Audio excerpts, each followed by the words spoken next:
আসসালামু আলাইকুম, আশা করি সবাই ভালো আছেন। দেখতে পাচ্ছেন একটা গাড়ি, টয়োটা করোলা 2004 মডেল। তার এসির সমস্যা, এখন চেক করা হবে, দেখতে থাকুন।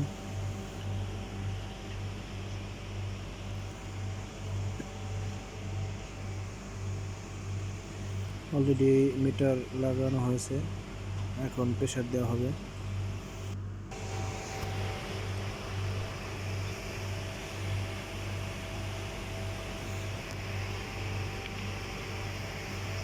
দেখতে পাচ্ছেন প্রেসার দেওয়া হবে এখন।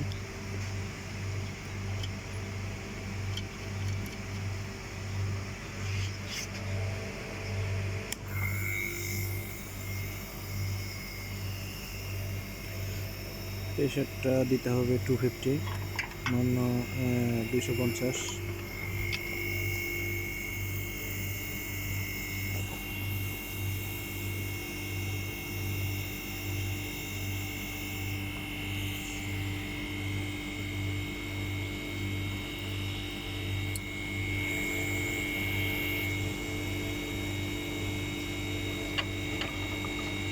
রুটি হয়ে গেছে, আমি মিটারটা লক করে নেব।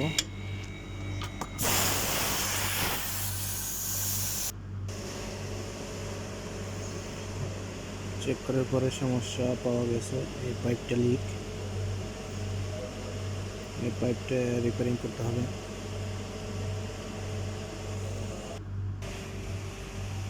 দেখেন আমি এই পাইপটাই খুলে নিয়েছি এখান থেকে।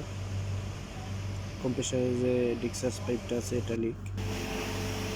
দেখেন পাইপটা নতুন রিপেয়ারিং করে নিয়ে আসছি আমি, দেখতে পাচ্ছেন। এখন সিল ইনস্টল করা হবে, যেটাকে ওয়ারিং বলা হয়। দেখেন লাগানো হয়ে গেছে। অবশ্যই লাগানোর পরে সিল ঘুরে দেখতে হবে এবং হালকা অয়েল দিয়ে ফিটিং করতে হবে।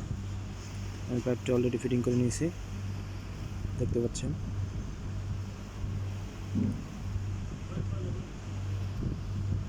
খুবই ইজি, সিম্পল। পাইপটা ফিটিং করে নিয়েছি, এখন আবার চেক করতে হবে। চেক করার পর ওকে থাকলে ব্যাস এরকম করে ঘেঁষে দিতে হবে। দেখতে পাচ্ছেন আমি চেক করে নিয়েছি, কোনো জায়গায় লিক নেই। আর ঘেঁষও ডালা হয়ে গেছে অলরেডি। ইনশাআল্লাহ খুব ভালো ঠান্ডা হচ্ছে। আসসালামু আলাইকুম, আশা করি সবাই ভালো থাকবেন।